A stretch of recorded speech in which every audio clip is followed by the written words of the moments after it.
ஜன் தத்துவம் என்ன சொல்லுகிறது என்றால் ஆனோ ரோசம் சூடு சொரண வெக்கம் என்ன விலை கண்ணாடி சார் அது நம்ம மூஞ்சியா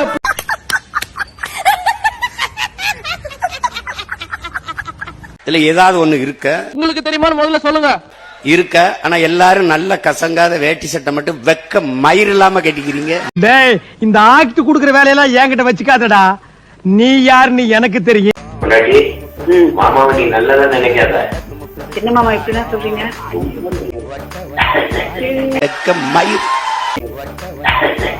வெக்க மயிர் இல்லாம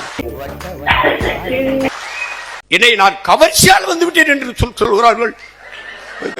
கோவப்படுறாப்ல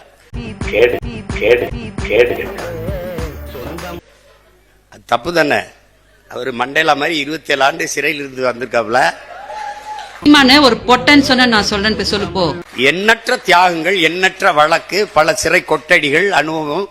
அப்புறம் 200 கோடி இல்ல 100 கோடியை சல்மான் மாதிரி வாங்குற சம்பளத்தை பாதிய மக்களுக்கு கொடுத்து கொடையா கொடுத்து மக்களின் இதயத்தை வென்று வந்துட்டாப்ல. பிளாஷ்பேக். அன்பு தம்பி இளையதளபதி விஜய் அவர்கள் மனித பாங்கு இந்த சமூகத்தின் மேல் பற்றிருக்கிறவர்கள் இல்லாத ஏழைகளுக்கு அவர் அள்ளி கொடுக்கிறார். அவருடைய கல்யாண மண்டபத்தை கடந்து தான் நான் என் வீட்டுக்கு செல்வேன். பாதிய மக்களுக்கு கொடுத்து கொடையா கொடுத்து மக்களின் இதயத்தை வென்று வந்துட்டாப்ல. ஒவ்வொரு நாளும் அவர் சென்னையில் ஓய்வாக இருக்கிற நேரங்களில் அங்க ஆயிரக்கணக்கான இளைஞர்கள் கூடுறாங்க. அவங்களுக்கு நோட்டு புத்தகம், அவர்களுக்கு படிப்புக்கான வசதி எல்லாம் கொடுக்கிறார். பாதிய மக்களுக்கு கொடுத்து கொடையா கொடுத்து மக்களின் இதயத்தை வென்று வந்துட்டாப்ல. அப்புறம் இன்னும் ஒரு நல்ல பழக்கம் அவர்கிட்ட இருக்கு. ஏதாவது ஒவ்வொரு பண்டிகை காலங்களிலும் ஏதாவது ஒரு கிராமத்தை தேர்வு செய்து அங்கே மக்களை போய் நேரடியாக சந்திக்கிற பழக்கம். மக்களின் இதயத்தை வென்று வந்துட்டாப்ல. மக்களை சந்தித்து மக்களிடமிருந்து வாழ்க்கையை அந்த முறையை படிக்காத எந்த கலைஞனும் ஜீவிக்க முடியாது, வாழ முடியாது. சினிமா டு சிஎம் எளிதா டிரான்ஸ்பர் ஆயிட்டு இல்ல, அதனால உங்களுக்கு தெரியல. கோவம் வருது வேற.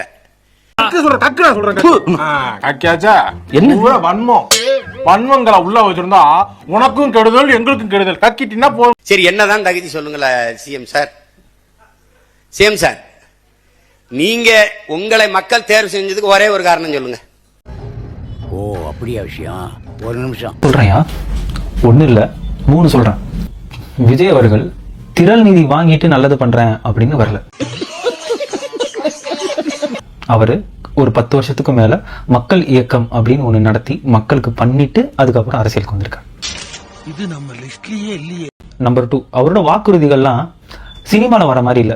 ஃபார் எக்ஸாம்பிள், பெண்களுக்கு பாதுகாப்புக்காண்டி சிங்கப்பெண் அதிரடி படை அப்படின்ற ஒரு ஃபோர்ஸ் நான் வந்து இம்ப்ளிமெண்ட் பண்றேன் அப்படின்னு சொல்றாரு இல்லையா?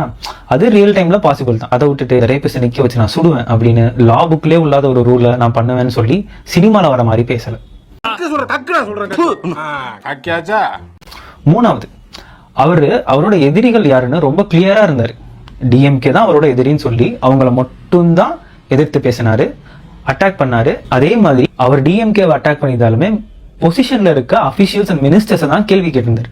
டிஎம்கேக்கு ஓட்டு போட்ட மக்கள் தற்கொலை, மக்கள் அறிவில்லாம டிஎம்கேக்கு போட்டாங்க அப்படின்னு அவர் பேசல. சோ அவர் மக்கள் அடிச்சு அரசியல் பண்ணல, எதிர்கட்சியை மட்டும் தான் அடிச்சிருக்காரு. டிவிகே மாதிரி ஒரு தற்கொலை கூட்டணி ஒரு அளவும் தெரியாது. சும்மா லாஜிக்கே இல்லாம தற்குறின்னு ஒண்ணு மட்டும் சொல்றேன், எழுதி வச்சுக்கோங்க. இந்த தற்குறின்னு சொல்றீங்கல்ல, இந்த தற்குறிகள்லாம் ஒன்னா சேர்ந்துதான் வாழ்நாள் பூரா விடையை கண்டுபிடிக்காத முடியாத அளவுக்கு உங்க அரசியலே ஒரு கேள்விக்குறியாக்க போறாங்க. எதிர்கட்சியை மட்டும் தான் அடிச்சிருக்காரு. நான் வந்து என் பிள்ளைங்களை 3 மணி நேரம் தான் ஸ்கூல் போக வைப்பேன், ஒரே பாடம் தான், சைக்கிள்ல தான் போக சொல்வேன், மாடு மேய்க்கிறத ப்ரமோட் பண்ணுவேன் அப்படின்னு ஒரு ப்ரொபகண்டாவை கொடுத்துட்டு, ஆனா இன் ரியல் டைம்ல அவரே கார்ல வந்துட்டு அவர் பிள்ளைங்களை இன்டர்நேஷனல் ஸ்கூல்ல படிக்க வச்சு நல்லா வெல் செட்டிலா இருந்துட்டு ஊரே. நம்ம நாம் தமிழர் கட்சி தலைவர் சீமான் அவர்கள் யூஸ் பண்ற 2 காரோட விலை என்னன்னு தெரியுமா? வீடோட விலை 30 லட்சம் ரூபாய். 2வது டொயோட்டா கம்பெனியோட ஃபார்ச்சுனர் E4ங்கிற கார் தான். இந்த கார் ஒரு பிளாக் கலர் கார் ப்ரொடியூஸ் பண்ணும். இந்த வண்டியோட பிரைஸ் 50 லட்சம் ரூபாய். சோ ட்விஸ்ட் என்னன்னா, இவர் யூஸ் பண்ற 2 காருக்குமே நம்பர் ஒரே மாதிரி 8ன்னு தான் இருக்கும். ஒரே ஒரு காரணம் சொல்லு, ஒரே ஒரு காரணம். நீ வேணா உங்க ஆளுகளை சொல்லு, ஒரே ஒரு காரணம் சொல்லு. சினிமாவில் நடிச்சது தவிர. இவர்தான் மானசனா? மூஞ்சி பார்த்தா அப்படி தெரியலையே. பேர் வைக்கும் போது குப்பப்படுத்துறாரு, வச்சதுக்கு அப்புறம் தான் மூஞ்சி பாத்துருக்காங்க. தெரு கஞ்சா, வீதி கஞ்சா, அப்படி போத பொருள் எல்லாம் கொண்டாந்து விட்டு இப்ப இன்னைக்கு எம்எல்ஏ வெளியே போடுறாங்க. நினைச்சேன் திருந்த மாட்டேன்ல, வருந்த மாட்டேன்ல. தெரு கஞ்சா விற்கன்னு தெரிஞ்சுதானே நான் வந்து போதை வெடிக்கிட்டு வந்தியே. நான் ரொம்ப நாள்லாம் கேட்கலையே. முதல்வன் படம் மாதிரி காலையில 5 மணி, சாயந்தரம் 5 மணி அப்படியே ஒரே புடுங்கி இங்க நின்று போதை எங்கேயாவது வித்தான சொல்லு கூட எனக்கு. அங்க என்ன பண்ற? ஆண்டியை கரெக்ட் பண்ண சொன்னா ஆண்டியை கரெக்ட் பண்ணிட்டு இருக்க. ஆண்டியை தாத்தா கரெக்ட் பண்ணிட்டு இருக்கேன். கோர சக்தி, தூர சக்தி, பார சக்தி, ஏற சக்தி, ஓர சக்தி. எங்க ஊர்ல வருவாங்க குடுகுடுப்புக்கு, நல்ல காலம் பிறகுது, நல்ல காலம் பிறகு மாதிரி அடிச்சுக்கிட்டு திராப்புல. ஏதோ ஒண்ணு அதுல கடைசி இதை மறந்துட்டாப்ல. தூந்து போன சக்தி கண்டுபிடிச்சிட்டாப்ல. படமா போட்டு போட்டு காட்டினேன். சீமானே ஒரு பொட்டன் சொன்ன நான் சொல்றேன் போய் சொல்லு போ. இத்தனை ஊடகம் இருக்கு, ஒருத்தன் போட்டு காட்டல. என்னென்னமோ சொல்றான்டா அந்த பாருங்கடான்ட்டு. அவனை சொல்லி நிறுத்துங்களா. ஆ போறார், ஆ வாரார், ஆ திரும்புறார், ஆ உட்கார்றார். அவன் ஊடகத்தை மயிரள கூட மதிக்கிறது இல்ல, அவன் திரும்பி கூட பாக்குறது இல்ல. இவங்க ஐயோ போய்கிட்டு இருக்காரு, வந்துகிட்டு இருக்காரு. நம்ம மாண்போட மதிப்போம், நம்மள மதிக்கிறது இல்ல. ஊடக தீண்டாமை. பேசாத பத்தி தேவலாம் பேசிட்டு இருக்காத. பையன் பிரச்சனை உண்டாக்காத வேலையை ஏதாவது கலவரத்தை உண்டாக்கிட்டு இருப்பான். யாரும் கண்டுக்காதீங்க அவனை. நம்ம ரொம்ப தாழ்த்தப்பட்டவன் அவங்க பார்வையில், தீண்டத்தகாதவன் நாம். நீ என்னடா என்னைய ஒதுக்குறது தீண்டத? நான் உன்னை திரும்பி கூட பார்க்கல. போட்டா போடு, போல. ஒரே ஒரு காரணம் சொல்லு, சினிமாவில் நடிச்ச வித்தது. 69 படத்துல ஒரு படம் நல்ல படம். இந்த சனா ஒரு படம் கூட நல்ல படம் தராதவன் நல்லாட்சி தருவன் நம்புது பேரு. அவர் நடிச்சதுல உங்களுக்கு பிடிச்ச திரைப்படம் தான் என்னது? நடிச்சதுல ரொம்ப பிடிச்சது அந்த மெர்சல் பிடிச்சது. அதுக்கப்புறம் அந்த பிகில்ல அந்த பெண்ணு வீட்டுக்குள்ள அந்த எரிதிரவத்தை வீசிடுவான்ல, வீசினோன்னா வீட்டுக்குள்ள முடங்கி இருக்கும்போது அந்த கதவுக்கு வெளியில இருந்துட்டு அந்த ஒரு இதை துண்டறிக்கை உள்ள அனுப்பிட்டு விளையாட்டுக்கான அந்த பேசி வெளியில ஒரு பேசுவார்ல, அந்த ஊக்கப்படுத்தி அந்த உரையாடலாம், அந்த காட்சி எப்பவுமே எனக்கு பிடிக்கும். படம் கூட நல்ல படம் தராதவன் நல்லாட்சி தருவன் நம்புது பேரு.